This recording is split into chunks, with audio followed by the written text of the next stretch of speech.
No, you gotta forgive my boy. He's so desperate to get my dumb ass to good grade. He's either gonna shit his pants or swallow his tongue.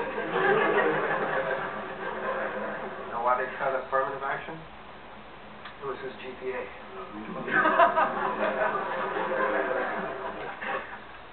So what about you, Doc? What about me? Those who can't do, teach. Seriously, is being a professor doing the most with what you were given? Are these your gifts? You got me.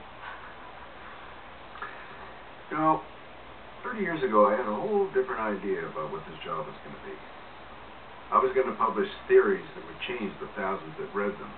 The university fathers were going to be so impressed with me that they would offer me season tickets on the 50 just to make sure I stayed.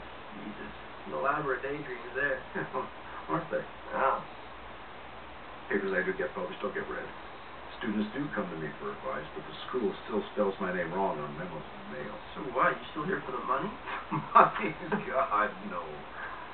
No. I'm still here, Todd, because I'm a selfish man. I'm selfish for the very rare times when you really know you have someone in one of your classes that has rare gifts to go on and do big things on a big scale.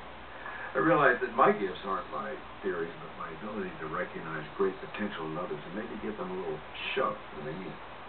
You're kind of one of those people. What do you think? Ernest and Arian, they were able to show you they were rare? Like every day? Just enough to erase doubt. No. The only real difference between you and them, Todd, is that you're a naturally gifted student. They weren't. They had to work their asses off.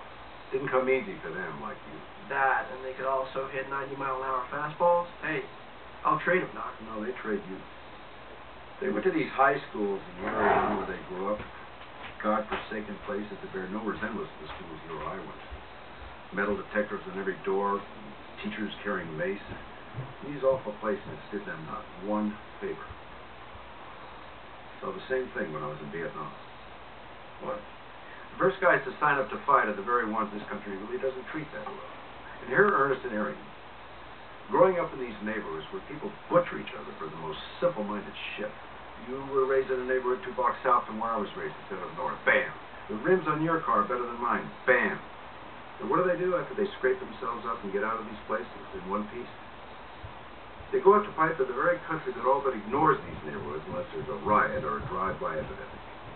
And on the flip side, you've got kids that can take advantage of every single gift this country has. Like me, right? And usually they're the first ones to take a big step back when it comes time for volunteers. Are you recruiting me? Recruiting? You sold the army to Ernest and Arian, now you're trying to sell it to me. 3 guys in that photo never came home. 1 guy's in prison for life. You want to know what the worst wound I ever got was? 54 stitches protesting in Chicago after I came home. I did just the opposite of recruiting Ernest and Arian. Did I like what they did? No. Did I agree with what they did? No. In fact, it broke my heart. But that doesn't mean I don't revere the reasons they went. They took action because they believed the best way to change things in this country was to go fight for it. Engagement. Engagement is foreign relations concept.